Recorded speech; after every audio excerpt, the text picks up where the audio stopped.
तेजस्विनावधीतमस्तु मा विद्विषावहै। ॐ शान्ति शान्ति शान्तिः।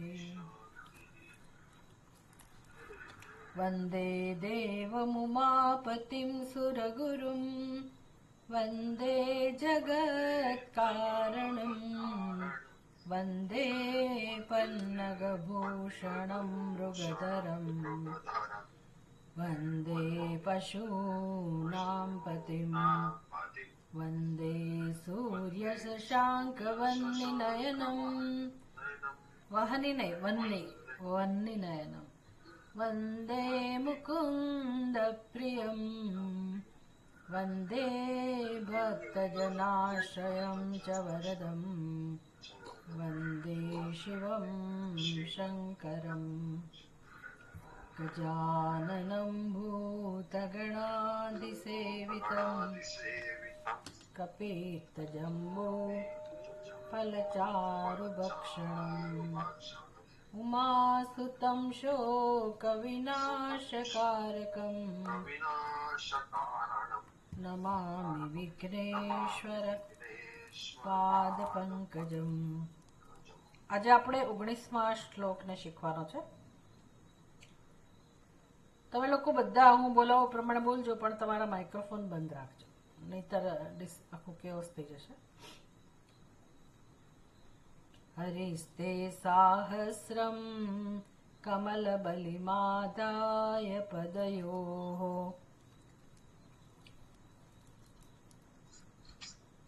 यदेको नेतस्मिन् निजमुदहरन्नेत्रकमलम्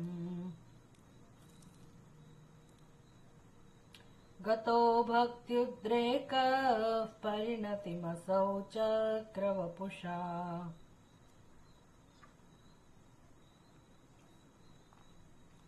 त्रयाणां रक्षायै त्रिपुरहर जागर्ति जगताम्.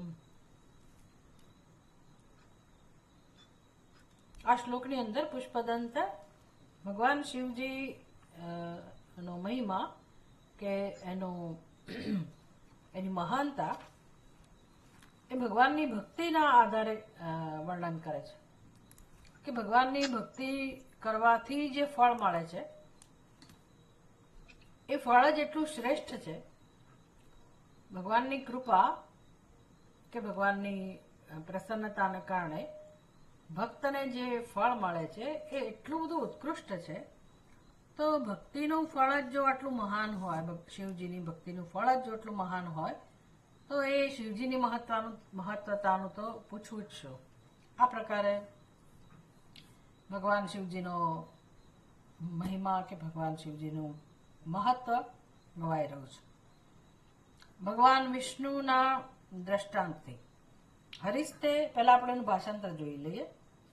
હરિ તે સાહસ્રમ કમલ બલિમ આધાય પદયોઃ યદ એકૌને તસ્મિન નિજમુદહરન નેત્રકમલમ ગતઃ ભક્ત્યુદ્રેકઃ પરિણતિમ असौ चक्रवपुषा त्रयाणां रक्षायै त्रिपुरहर जागर्ति जगताम्.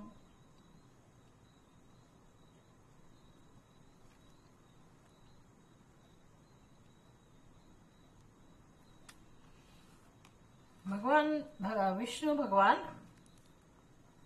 અને શિવજી ભગવાન, અહીંયા ભગવાન વિષ્ણુ ને શિવજીના પરમ ભક્ત કહેવાયા છે. આમ તો ભગવાન શિવજી પણ ભગવાન વિષ્ણુના પરમ ભક્ત છે અને ભગવાન વિષ્ણુ પણ શિવજીના પરમ ભક્ત છે. આપણા શાસ્ત્રનો આ બહુ સરસ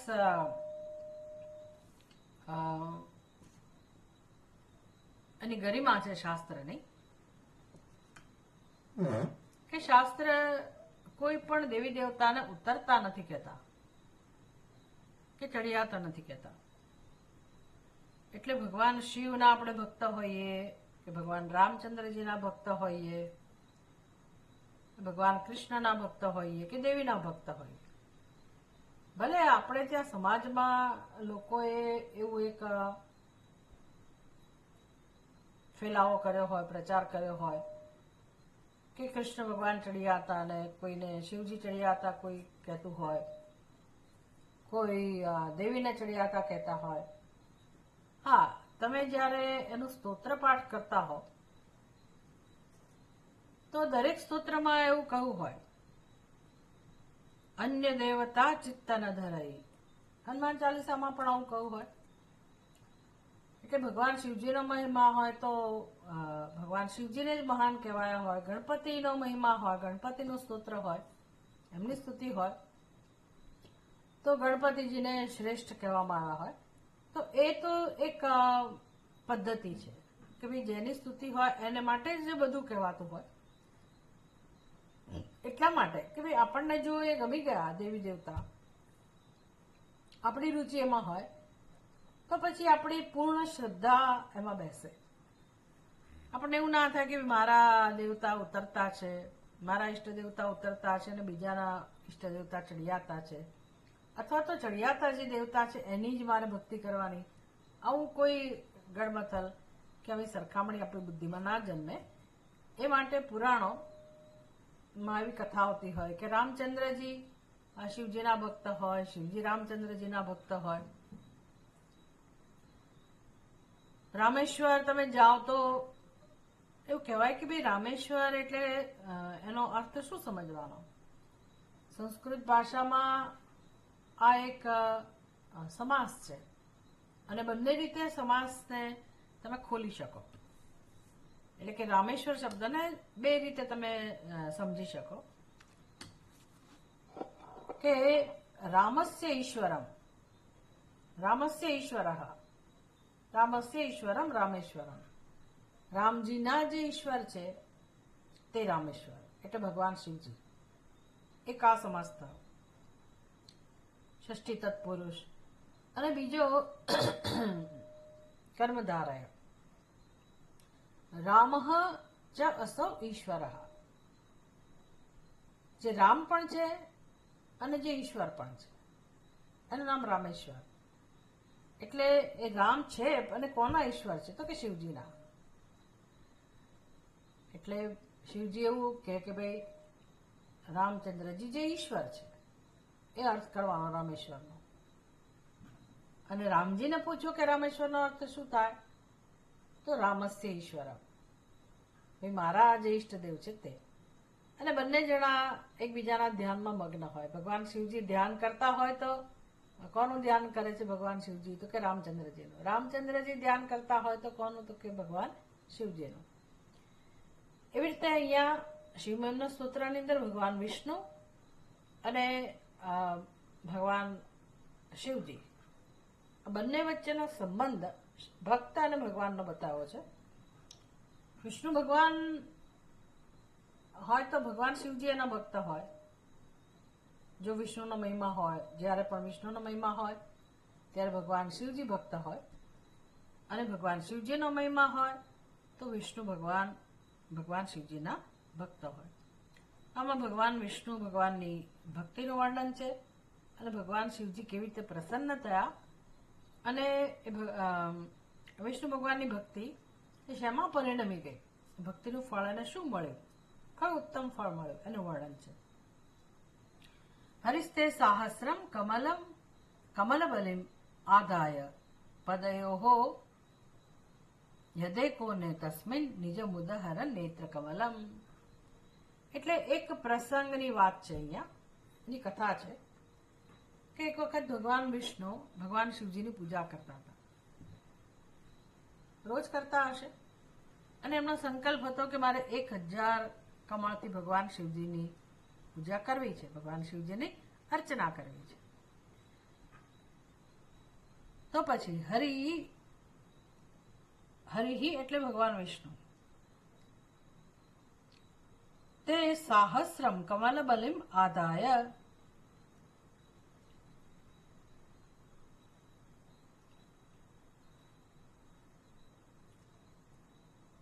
હે ત્રિપુરહર. આમાં ભગવાન શિવજીનું સંબોધન છે છેલ્લી લાઈનમાં, ત્રયાણામ રક્ષાએ ત્રિપુરહર જાગર્તિ જગતામ. હે ત્રિપુરાહર. તો ત્રિપુરાહર એટલે આપણે ગયા શ્લોકમાં જ જોયું, અને પહેલાના શ્લોકમાં જ, કે ભગવાન શિવજીનું નામ ત્રિપુરાહર કેવી રીતે પડી ગયું. એટલે ત્રિપુરાસુર અને બીજા અસુરો, કમલલોચન, અને પછી ત્રીજો પણ એક અસુર જેનું નામ હતું તારકાક્ષ, વિદ્યુન્માલી અને કમલલોચન. આ ત્રણેય જણા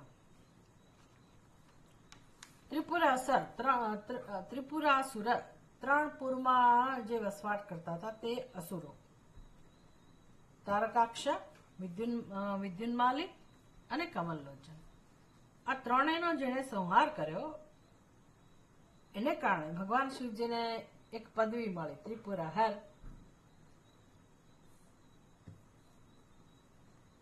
સ્મરહર, સ્મર એટલે કામદેવ, એનો નાશ કરનારા સ્મરહર, એમ ત્રિપુરાહર. તો હે ત્રિપુરાહર, ભગવાન વિષ્ણુ આપણા ચરણમાં જ્યારે 1000 કમળ પુષ્પો સમર્પિત કરીને પૂજા કરતા હતા ત્યારે યદે કોને તસ્મિન, એમાં એક કમળ ઓછું થયું. એટલે ભગવાન વિષ્ણુએ નક્કી કર્યું કે કારણમાં ના પડ્યા કે કેમ ઓછું થયું, પણ એક ઓછું છે એટલે હવે શું કરવું. બિચારા ધર્મ સંકટમાં મુકાઈ ગયા. જો ઊભા થાય તો આસન ભંગ થાય, ઊભા થઈને બીજું કમળ લેવા જાય તો આસનનો ભંગ થયો કહેવાય. અને આપણી જેમ વસ્ત્રાર્થે અક્ષતાન સમર્પયામી, આભરણાર્થે અક્ષતાન સમર્પયામી, કઈ પણ વસ્તુ હોય તો અક્ષત અક્ષત અક્ષત આપણે ચલાવીએ. એવું એમણે ના કર્યું કે ભાઈ ચાલો એક કમળ ઓછું છે તો હું એની બદલે ચોખા ચડાવી દઉં. કમલાર્થે અક્ષતાન એવું એમણે ના કર્યું, કારણ કે એમનો સંકલ્પ હતો 1000 કમળ પુષ્પથી પૂજા કરવી, એટલે એ ના ચાલે. સંકલ્પ ભંગ થાય. એટલે એમણે વિચાર્યું કે ભાઈ મને લોકો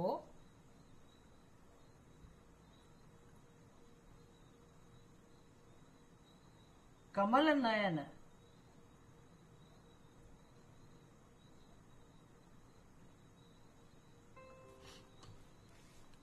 માં શું આવ્યું મહર્ષિ? જો તો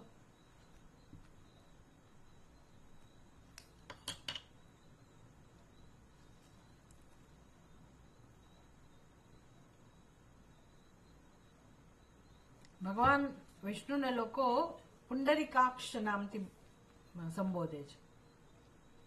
ભગવાનને યાદ આવ્યું.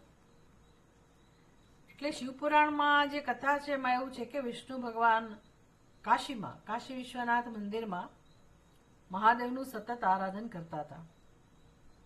અને રોજ એમનો આ ક્રમ હતો કે શિવજીના 1000 નામ બોલવાના અને ભગવાન શિવજીને કમળ સમર્પિત કરવાનું.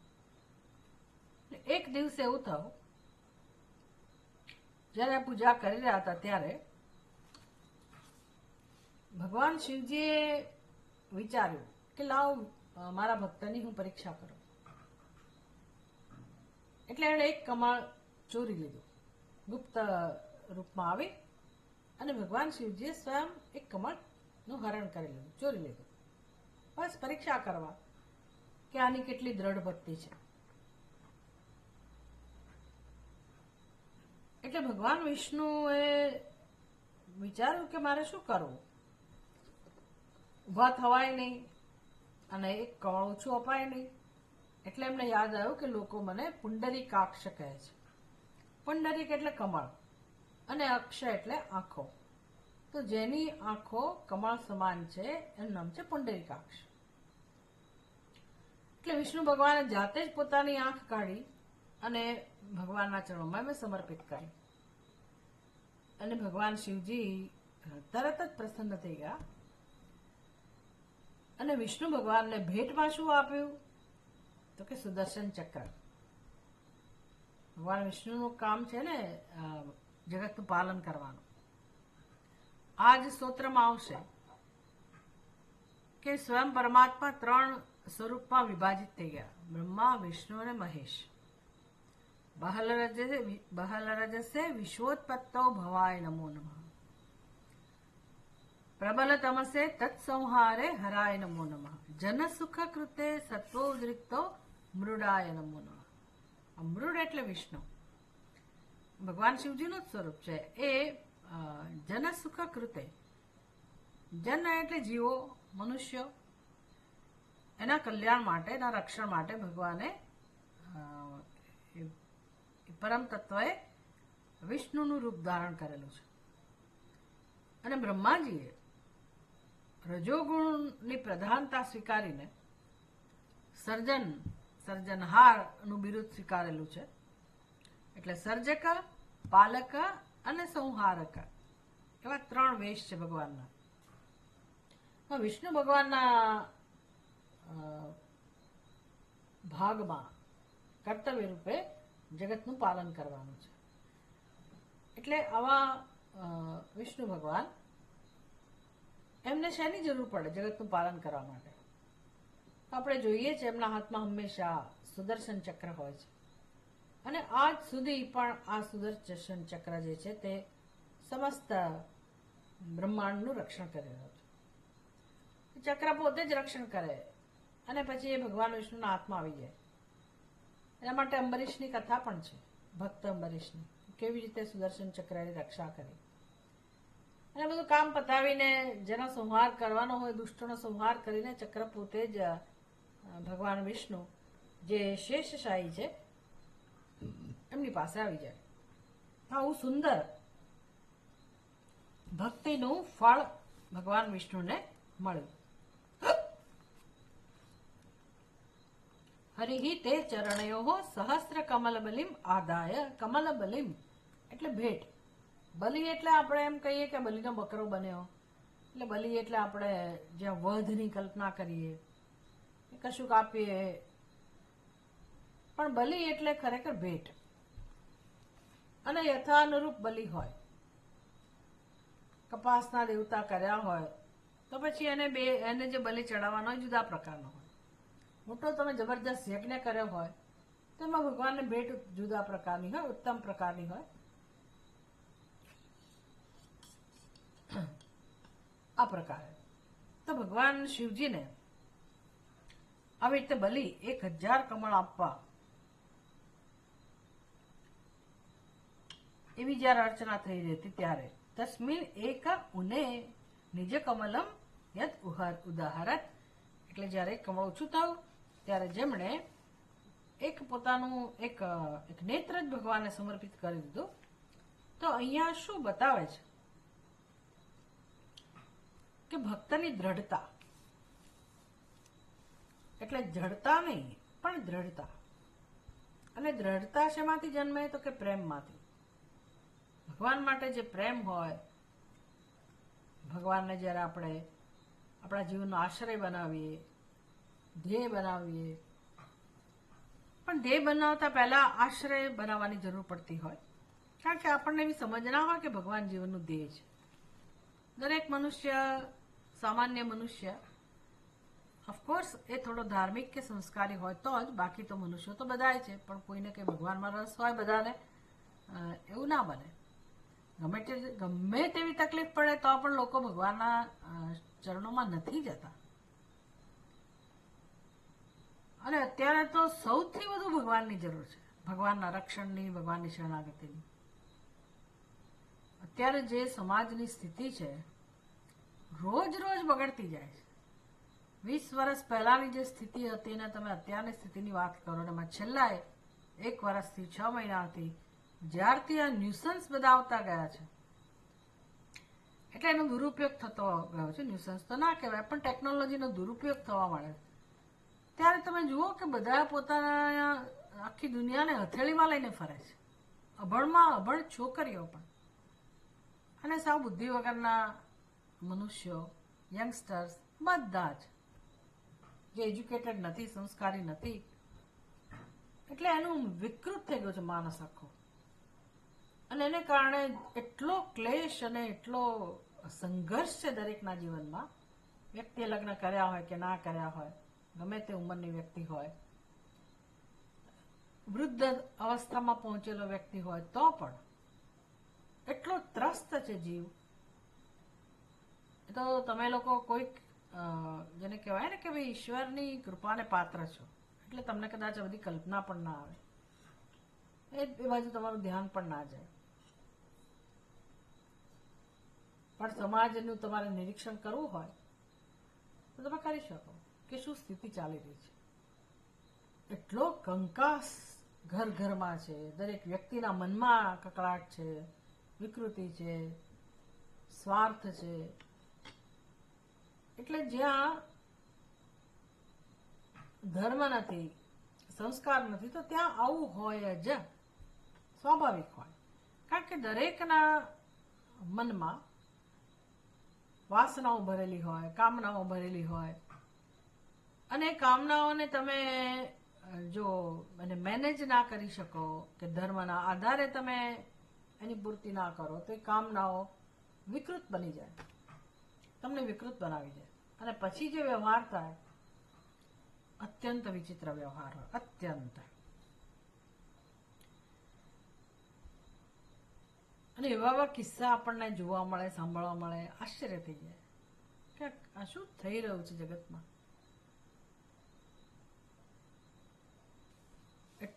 એટલું કઠિન જીવન બની ગયું છે વ્યક્તિનું. એટલે જો આપણા જીવનમાં શાંતિ હોય, સંપ હોય, સંસ્કાર હોય તો સમજવું કે ઈશ્વરની મહાન કૃપા છે. મહાન મહાન હોય આપણા જીવનમાં કકળાટ હોય, સંઘર્ષ હોય, બધું હોય, પણ છતાંય કંઈક ઈશ્વરનું ભજન હોય, ઈશ્વરનો આશ્રય હોય, કંઈક ધર્મનું પાલન હોય તો બહુ ઉત્તમ વસ્તુ છે. એટલે ભગવાનની શરણાગતિ ભલે પછી એ ભગવાન માટે ના હોય, આપણા પોતાના પ્રશ્નો માટે હોય. ભગવાન મારી આ ઈચ્છા પૂરી કરો, મારી આ કામના પૂરી કરો, મારી આ જરૂરિયાત પૂરી કરો, મારી આ મુશ્કેલી દૂર કરો. આપણે પુરુષાર્થ પણ કરવાનો જ, પણ ભગવાનને પણ સાથે રાખીએ. એ વખતે ખબર નથી આવતી આપણને કે ભગવાનની ભક્તિ ના ઘણા પ્રકાર હોય છે, અને અહીંથી શરૂઆત થાય. આર્તો જિજ્ઞાસુ અર્થાર્થી જ્ઞાની ચ ચતુર્વિધા ભજન્તે મામ જનાઃ સુકૃતિનઃ અર્જુન. ગીતા ભગવાન કહે છે કે અર્જુન, મારી શરણમાં 4 પ્રકારના ભક્તો આવે છે, જે સત્કર્મ કરે છે, સત્કર્મ કરનારા છે, જેનો સ્વભાવ છે. એવા 4 પ્રકારના ભક્તો છે.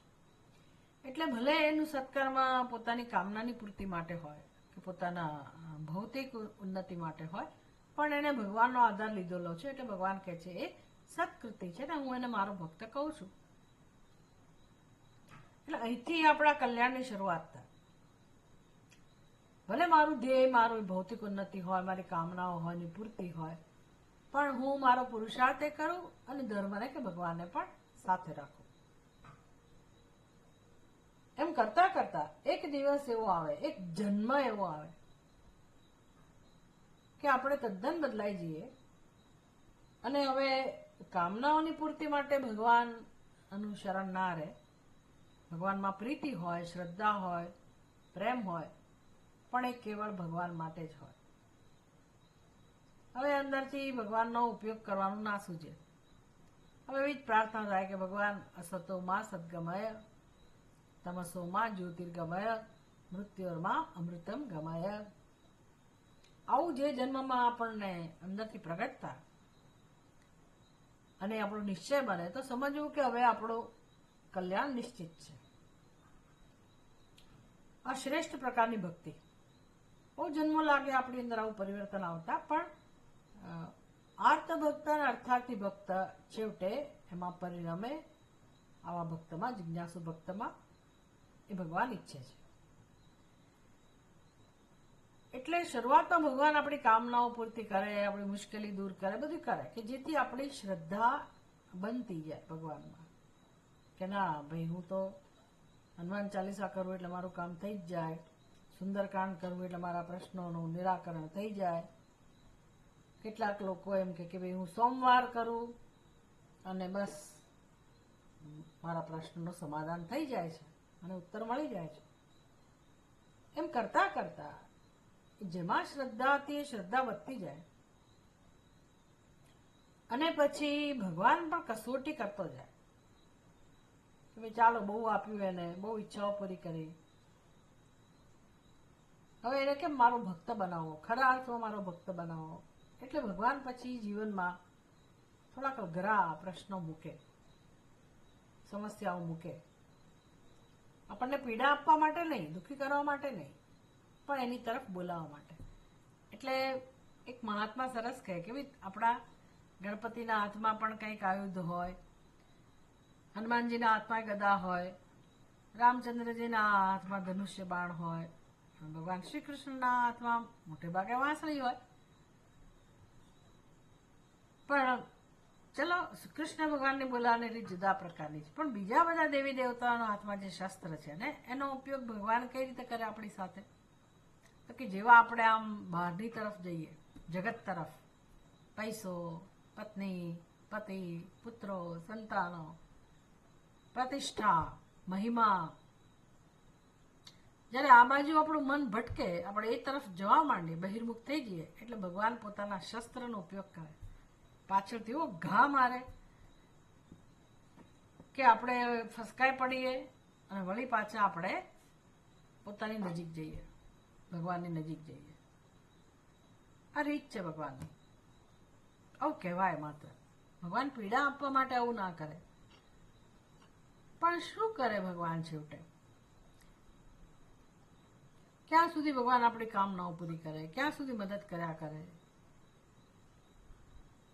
એટલે કે મનુષ્ય પોતાની બુદ્ધિનો ઉપયોગ કરે જ નહીં જીવનમાં, અને દોડ્યા જ કરે, બસ આ મેળવી લો, પેલું મેળવી લો, આ કરી લો, પેલું કરી લો ને અંત વગરની દોડ ચાલે એની. તો હવે જેના નસીબમાં, જેને કહેવાય ને કે પરિવર્તન છે જ નહીં, કલ્યાણ છે જ નહીં, ભગવાન એને ડિસ્ટર્બ ના કરે કે ભાઈ તું જા, તારી રીતે દોડ, જેટલું દોડવું એટલું દોડ્યા કર. પણ પછી મૃત્યુ સમય તો આવે જ છે, વૃદ્ધાવસ્થા તો આવે જ છે. અને આજકાલ તો મારા જોવામાં કેટલાક વિડીયો, સેવાના કામ કરનારા જે લોકો છે ને, એનું કામ હું જોતી હોઉં, કેવા પ્રકારની સેવા થઈ રહી છે. તો એટલા બધા મનુષ્યોની હાલત ખરાબ છે. કેવળ આ બાજુ, હજી અમદાવાદમાં તો જવા દો, આપણે જાણતા નથી, પણ સૌરાષ્ટ્ર બાજુ, દ્વારકા બાજુ ને રાજકોટમાં એ સંસ્થા ચાલે છે અને કેવા કેવા લોકોની સેવા કરે છે. એટલે કેટલા પાગલો, બહેનો, ભાઈઓ, યુવા, વૃદ્ધ, ઘરમાં હોય, પરિવારમાં હોય, પરિવારની વચ્ચે હોય, બહાર આટા મારતા હોય, કાઢી મૂકેલા હોય, ગમે ત્યાં બેસી રહેલા હોય. આપણે એની અવગણના કરીએ છીએ આપણા જીવનમાં કે ભાઈ ગાંડો છે ને હવે એમાં શું રસ લેવાના, નવા તો હોય. એટલે આપણી જીવન જીવન રીતે એવી જ છે. આપણે કેટલાય ગાંડાને જોતા હોઈશું, પણ આપણને કંઈ એવું થાય નહીં, કશું ના થાય. પણ આ સેવા કરનારા લોકોને કેમ કંઈક થાય છે? એનું દિલ પીગળી જાય છે અને એ ઝંપલાવે છે. ત્યાં એક બહેન સેવા કરી રહી છે, હું તો આશ્ચર્યચકિત થઈ ગઈ. કેવી સેવા! આપણે એ વ્યક્તિની સામે જોવું ના ગમે એવા વ્યક્તિને, એના લગર વગર એના વેશ હોય, ગંદકી હોય, વર્ષોથી નાયા ના હોય, એના વાળ કાપવા, એને સ્નાન કરાવવું, એને નવા કપડાં આપવા, એને જમવાનું આપવું, પોતાની જગ્યામાં લઈ જવા સુધીની સેવા. કેટલા લોકો, આપણને એમ તો આટલા બધા લોકો તકલીફમાં છે, આટલી મુશ્કેલી છે, કેવા કેવા પ્રશ્નો. અને આપણે તો કેવા ભૌતિક ઉન્નતિમાં આવનારા છીએ અને કેવા મોજ શોખમાં પડેલા છીએ, અને આપણે તો નાના નાના દુઃખને આપણે રડ્યા કરીએ છીએ. એટલે એ માણસો કઈ સાવ રખડું કે ગરીબ હોય ને ભણેલા ના હોય એવા નથી. એમાં કેટલા બધા તમે જુઓ તો ખ્યાલ આવે. સારા સારા પદ ઉપર હતા, ભણેલા ગણેલા હતા, પૈસાદાર હતા, પણ એમનું કોઈક કર્મ જ્યારે અથડાયું, સામે આવ્યું, તો કડર ભૂસ. ગમે તેટલી મોટી પાયરીએ ચડેલો હોય માણસ, પદવીએ ચડેલો હોય, કર્મ ભોગવવાનું આવે એટલે પછડાય. કોને નથી છોડતા કર્મો, અને કોના કર્મો નથી હોતા? બધાના એવા કર્મો હોય. અને માણસ જો આવી રીતે દોડ્યા કરે, ભગવાનને જીવનમાં સાથે રાખે જ નહીં, તો આવી રીતે જયારે પછડાય ત્યારે ક્યાંયનો નથી રહેતો, ક્યાંયનો નથી રહેતો. અને દરેકના જીવનમાં કંઈક ને કંઈક તો હોય જ. છેવટે કશું નહીં તો કોઈ બીમારી આવે, ઘરડા થઈએ, આધ્યાત્મિક સ્તરે કંઈક હોય. આજકાલ તો બીમારી પૂછવા જવાનું હોતું જ નથી. માણસ એકલો થઈ જાય, સંતાનો રાખે નહીં, પૈસા હોય તો એનું કોઈ ધ્યાન રાખનારું ના હોય, બીમારીનો ભોગ બનીએ, માનસિક સ્તરે અસર થઈ જાય. એટલે આ બધી વાસ્તવિકતા છે જીવનની. આપણે એની સામે આંખ આડા કાન ન જ કરવા જોઈએ. તો શું કરવું? તો જ્યારે સ્વસ્થ હોઈએ ત્યારથી જ આપણે ભગવાનને સાથે રાખીએ, ભગવાનની શરણાગતિ. અને ભગવાનની શરણાગતિ એટલે માત્ર મેં ભગવાનને બેસાડે મારા ઘરમાં અને પછી એની પૂજા કરું ને આરતી કરું ને, અથવા તો ઉપવાસ કરું, વ્રત કરું એટલે માની લેવું કે હું ભક્ત છું, કે ભગવાનની શરણાગતિ છે. એવું નથી. મારે ગીતા સમજવી પડે. શરણાગતિ એટલે શું? મારા કર્મો એમાં સાવધાની, કર્મ ધર્મ રૂપ બની જાય એવા કર્મો. ભલે મારો પુરુષાર્થ ભૌતિક ઉન્નતિ માટેનો હોય, પણ ધર્મમય પુરુષાર્થ હોય એ કોઈ જાણતું જ નથી. આપણે આપણા ગુજરાતીઓમાં તો લગભગ લોકો નથી જાણતા. લાલાને બેસાડી દીધા, બસ મારા ઘરમાં પૂજા છે, એ કંઠી પહેરી દીધી, એમાં બ્રહ્મ સંબંધ બાંધેલો છે, પતી ગયું. એટલે ખાલી પૂજાથી સંતોષ લે. પણ ભાઈ તારા વિચારો કેવા છે, તારા સંકલ્પ કેવા છે, તારા કર્મો કેવા છે, કોનો સંગ છે, આવું કશું આપણે જોતા નથી, કશું જ નહીં. અને દોડ્યા જ કરે માણસ, દોડ્યા જ કરે.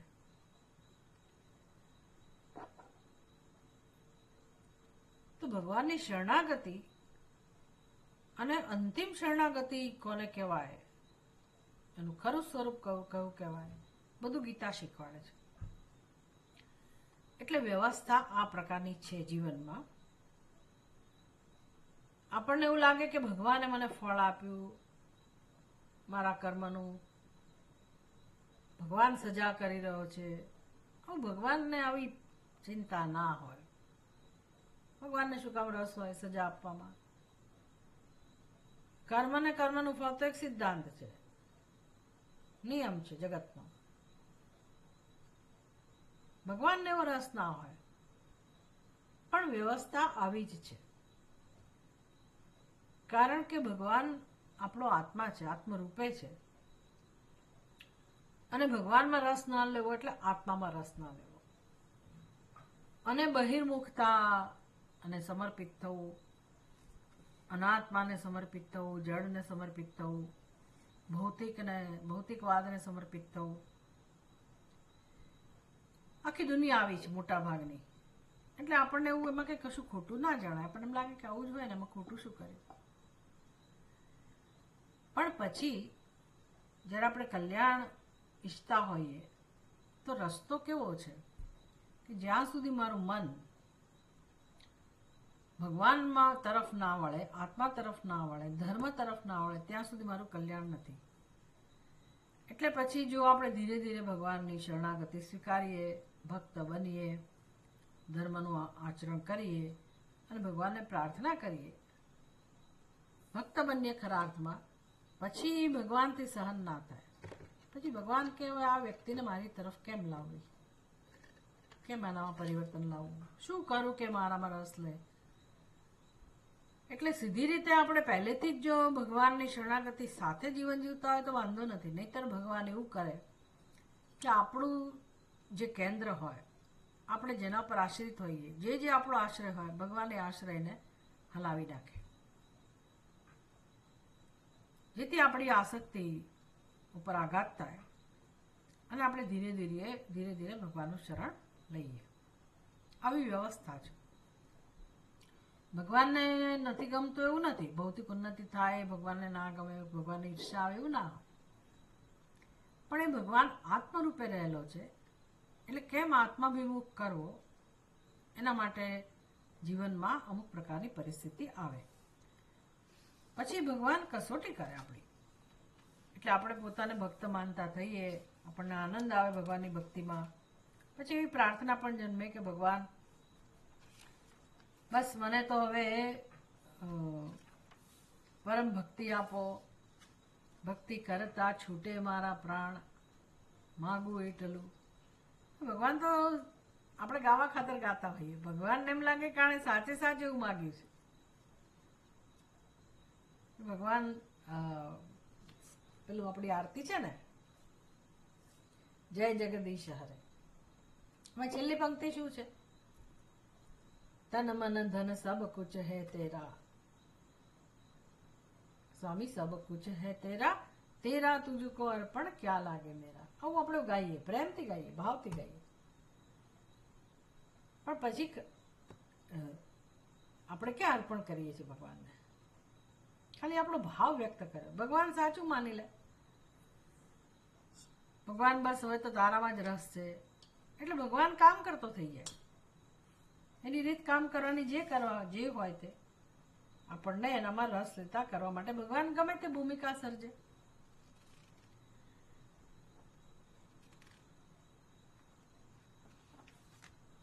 એનો અર્થ કે ભગવાને કસોટી કરી. ચલો આવું બધું ના આપણે વિચારીએ ને તો પણ જીવનમાં ડગલે ને પગલે પરીક્ષા થતી જ હોય. તો પરીક્ષા થાય ત્યારે કડવા અનુભવો થાય, અથવા આપણે બાંધછોડ કરીએ, આપણે નિયમો બનાવ્યા હોય કે અમુક જપ કરવા જ, અમુક માળા કરવી, અમુક વ્રત કરવા, તો એમાં ભગવાન ક્યારેક પરીક્ષા કરે. તે પરીક્ષા કરે ત્યારે આપણી સ્થિતિ કેવી હોય છે? સગવડીયો ધર્મ હોય, અથવા આપણે એમ ચાલો આજે આ ના થયું, કાલે આમ કરી લઈશું, કાલે 2 માળા વધારે ફેરી લઈશ, આપણી આવી ભક્તિ હોય તો એ ઉત્તમ ભક્તિ કહેવાય ખરી. એટલે કેમ આપણી નિષ્ઠા વધતી જાય, એટલા માટે ભગવાન આપણી પરીક્ષા કરતો હોય. આપણી ભક્તિ ખરેખર સાચી છે, શું આપણને ખરેખર ભગવાનમાં રસ છે, વગેરે. પછી તમે ખરેખર સિન્સિયર હો, ભગવાનના ભક્ત હો, પ્રેમથી ભક્તિ કરતા હો, નિસ્વાર્થ ભાવે ભક્તિ કરતા હો, તો એવું છે કે આ ભગવાનના ભક્તિના માર્ગમાં કે સેવાના માર્ગમાં ઘણી બધી સિદ્ધિઓ આવે. એટલે તમારું બોલેલું સાચું પડે, તમારા સંકલ્પ સાચા પડે, જીવનમાં ઘણી અચાનક વસ્તુઓ તમને સરસ રીતે મળી જાય. પછી શાસ્ત્રમાં તો વર્ણન છે કે ભાઈ અપ્સરાઓ પણ મળે, પછી અષ્ટસિદ્ધિ, અણિમા, ગરિમા, લઘુમા, લઘિમા, મહિમા, પ્રાકામ્ય, પ્રાપ્તિ, ઈશિત્વ, વશિત્વ, આવી સિદ્ધિઓ. નવનિધિ, અષ્ટસિદ્ધિ નવનિધિ કે દાતા. માગો કે ના માગો પણ આવી સિદ્ધિઓ આવે જો તમારી ભક્તિ શુદ્ધ થતી જાય. યોગમાં પણ એવું હોય, તમારું અંતઃકરણ જેમ જેમ શુદ્ધ થાય એમ કંઈક ને કંઈક તમને આવું લાગે કે મારી અંદર કોઈક સિદ્ધિ છે. જો આપણે ભૂલથી એમાં ફસાયા કે ના મારે તો લોકોનું કલ્યાણ કરવું છે, એટલા માટે હું એનો ઉપયોગ કરું છું, આમ છે તેમ છે, તો પતી ગયું. મારું જે મુખ્ય કર્તવ્ય છે પરમાત્માની પ્રાપ્તિ, એમાં વિઘ્ન આવવાનું શરૂ થઈ. એટલે ભગવાન આવી રીતે પણ કસોટી કરે. અને જીવનમાં નાના મોટા જે કે એવા પ્રસંગો આવે એમાં આપણે ભગવાનને એવું કહીએ કે ભગવાને મને સજા કરી કે હું આટલી ભક્તિ કરું છું તો પણ ભગવાન મારું ધ્યાન ના રાખ્યું, મને આટલું નુકસાન થયું, મને આટલી નિષ્ફળતા મળી. એનો અર્થ કે આપણે ભક્તિમાં કાચા છીએ. ભગવાન પાસે આ એક જ રસ્તો છે આપણી પરીક્ષા કરવાનો કે આપણે કેવા અડગ રહીએ છીએ, ટકી શકીએ છીએ. તો એ બધી વસ્તુઓ શીખવા માટે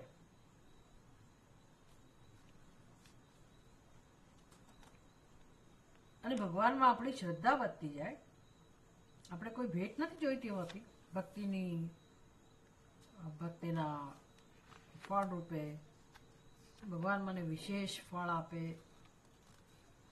પહેલા હા શરૂઆતમાં, પણ પછી ભગવાન કહે છે ને જિજ્ઞાસુ અને જ્ઞાની એમાં શ્રેષ્ઠ છે. પણ એની યાત્રા તો અહીંથી જ શરૂ થાય છે. એટલે આપણે નિષ્કામ કામ કરતા થઈએ, નિસ્વાર્થ રૂપે સેવા કરતા થઈએ, ભક્તિ કરતા થઈએ. પછી શ્રેષ્ઠ ફળ કયું મળે? વિષ્ણુ ભગવાનને તો સુદર્શન ચક્ર મળ્યું, આપણને શું મળે? આપણને પણ સુદર્શન મળે, સુદર્શન ચક્ર આપણને પણ મળે. સુષ્ઠુ દર્શનમ, એને પણ સુદર્શન કહેવાય. સુષ્ઠુ દર્શનમ એટલે સાચું જ્ઞાન, ભગવાનના સ્વરૂપનું સાચું જ્ઞાન, આપણું સ્વરૂપનું દર્શન, જગતનું સાચું તત્વ છે એનું દર્શન, પરમ તત્વનું દર્શન, આવું જ્ઞાન આપણને થતું જાય. બસ આ જ્ઞાન શું કરે? ચક્ર જેવું કામ કરે. આપણી બુદ્ધિમાં જે અનાદિકાળથી અજ્ઞાન છે ને, અહંકાર, મમકાર, જે દુઃખનું કારણ છે, દુઃખ જેમાંથી જન્મે છે, એ અજ્ઞાનનું એ નાશ કરે. આ ફળ મળે આપણને ભક્તિનું. આવો મહિમા છે.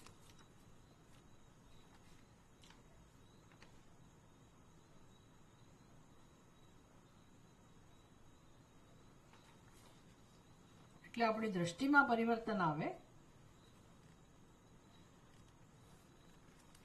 એના માટેની આ ભક્તિની યાત્રા છે. આપણે આજે આ એક જ શ્લોક કરીએ છીએ.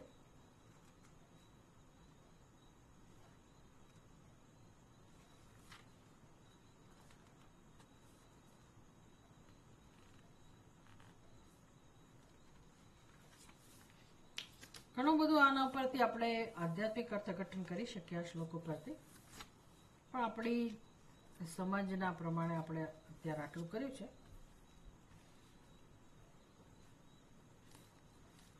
તમારે કશું નવું જાણવું હોય, તમારે કોઈને કશું કહેવું હોય, શેર કરવું હોય, તો આપણી પાસે છે 5-7 મિનિટ. કોઈને ભજન ગાવું હોય, શિવનું સ્તોત્ર બોલવું હોય,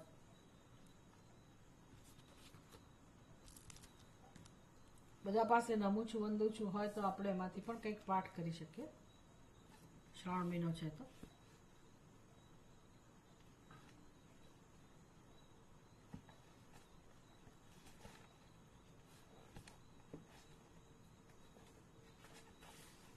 કોઈને કંઈ બોલવું છે સ્તોત્ર?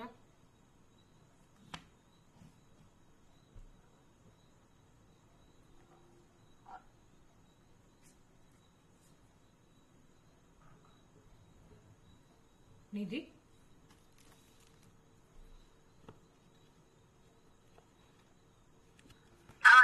તું કોઈક સ્તોત્ર બોલી શકે? શરૂઆત કર.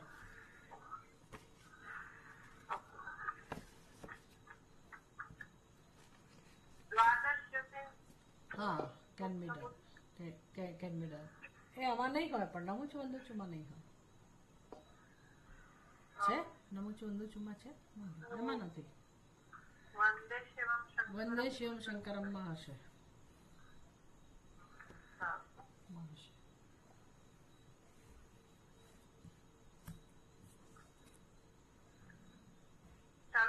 હા હા કરો.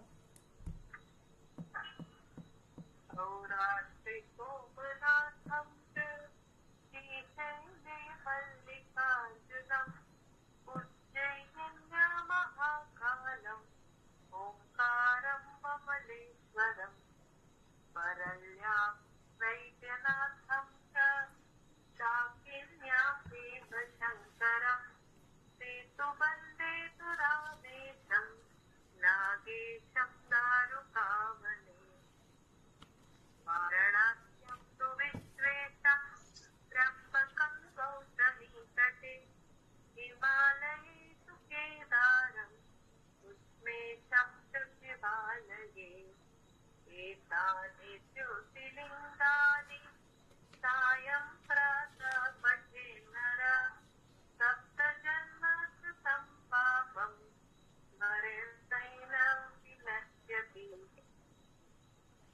રિદ્ધિ તારે બોલવું છે?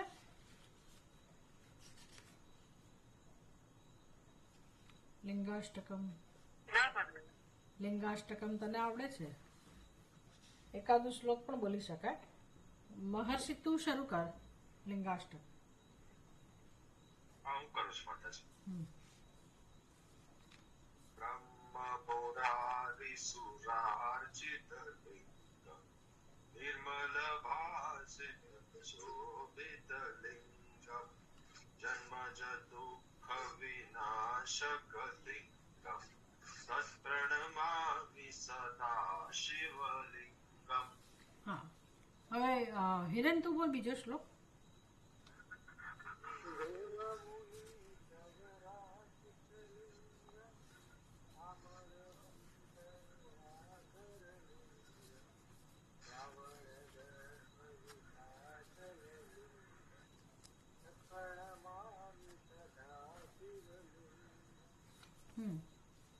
રિદ્ધિ હવે આવડશે તને? છે પુસ્તક તારી પાસે? હા, ઓકે. અલકાબેન બોલવું છે? હા બોલો.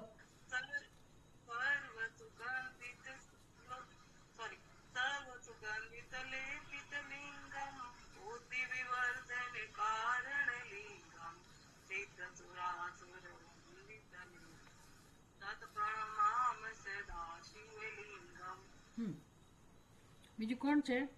હેતલ?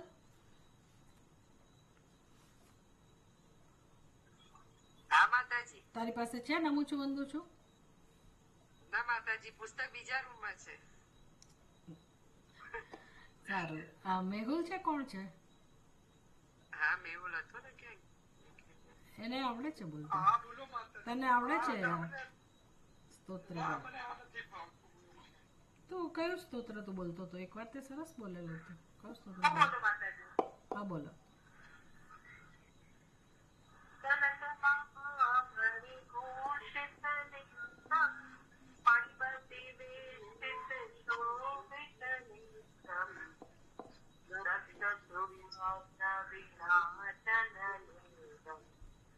પ્रणમામિ સદા શિવલિંગમ.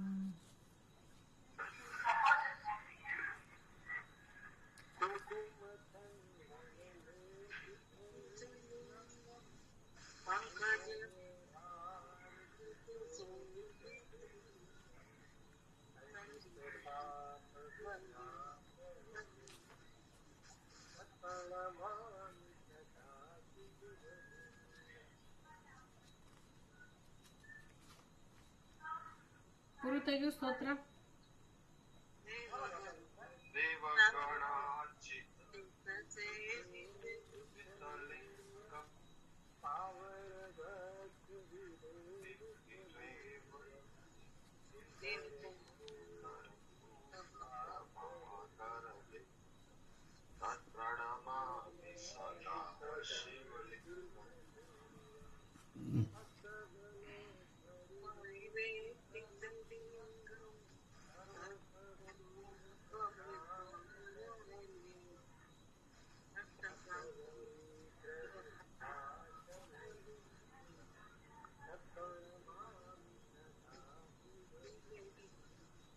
સુરગુરુ સુરવર પૂજિત લિંગમ સુરવન પુષ્પ સદાર્ચિત લિંગમ પરાત્પરમ પરમાત્મક લિંગમ તત્પ્રણમામિ સદા શિવલિંગમ. પ્रणमामि સદા શિવલિંગમ. હવે શિવ માનસ પૂજા. રત્નૈકલ્પિતમાસઃ હિમજલે સ્નાનનમ ચ દિવ્યાંબરમ નાનારત્ન વિભૂષિતમ મૃગમુદમ મોદાંકિતમ ચંદન ચંદનમ જાતિ ચંપકબિલ્વપત્રરચિતમ પુષ્પમ ચ ધૂપમ તથા દીપમ દેવદયાનિધે પશુપતિ કલ્પિતમ ગૃહ્યતામ. અલકાબેન સૌવર્ણ નમુચુ વંદુચુમાં કયું પેજ છે? 25. 25.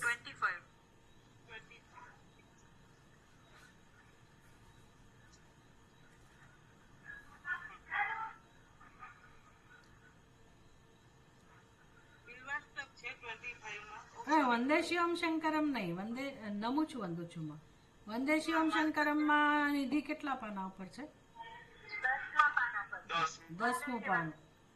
અલકાબેન 10મું પાનું જુઓ. બીજો શ્લોક.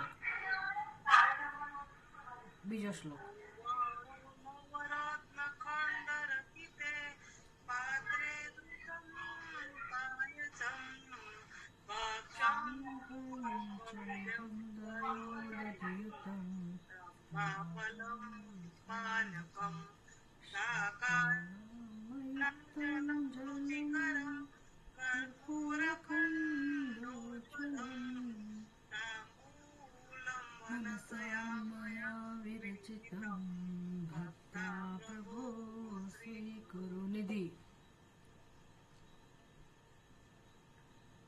સત્રમ ચામરયોયુગમ વ્યજનકમ ચાદર્શકમ નિર્મલમ વીણાપેરી મૃદંગકાલકલા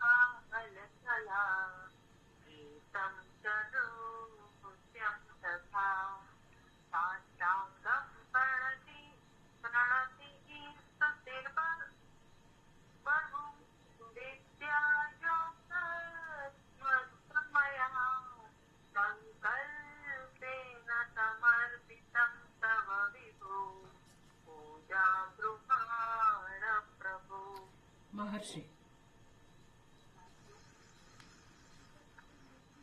आत्मा त्वं गिरिजामति सहचरा प्राणा शरीरं गृहम्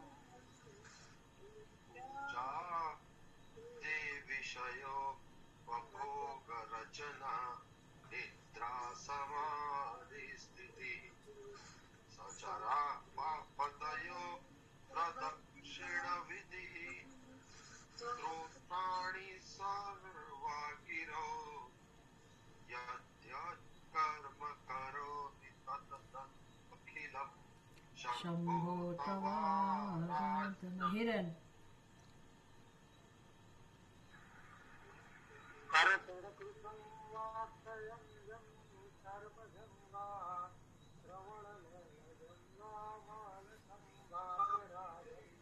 વિહિતમા વિહિતમા સર્વે તત્ક્ષમસ્વ.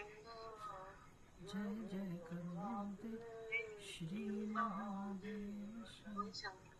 જય જય કરુણાબ્દે શ્રી મહાદેવ શંભો. Very good. ત્વમેવ માતા ચ પિતા ત્વમેવ બંધુશ્ચ સખા ત્વમેવ વિદ્યા દ્રવિણં ત્વમેવ સર્વં મમ દેવ દેવ. ઓમ પૂર્ણમદઃ પૂર્ણમિદં પૂર્ણાત પૂર્ણમુદચ્યતે પૂર્ણસ્ય પૂર્ણમાદાય પૂર્ણમેવાવશિષ્યતે. ઓમ શાંતિ શાંતિ શાંતિ. હરિ ઓમ શ્રી ગુરુભ્યો નમઃ.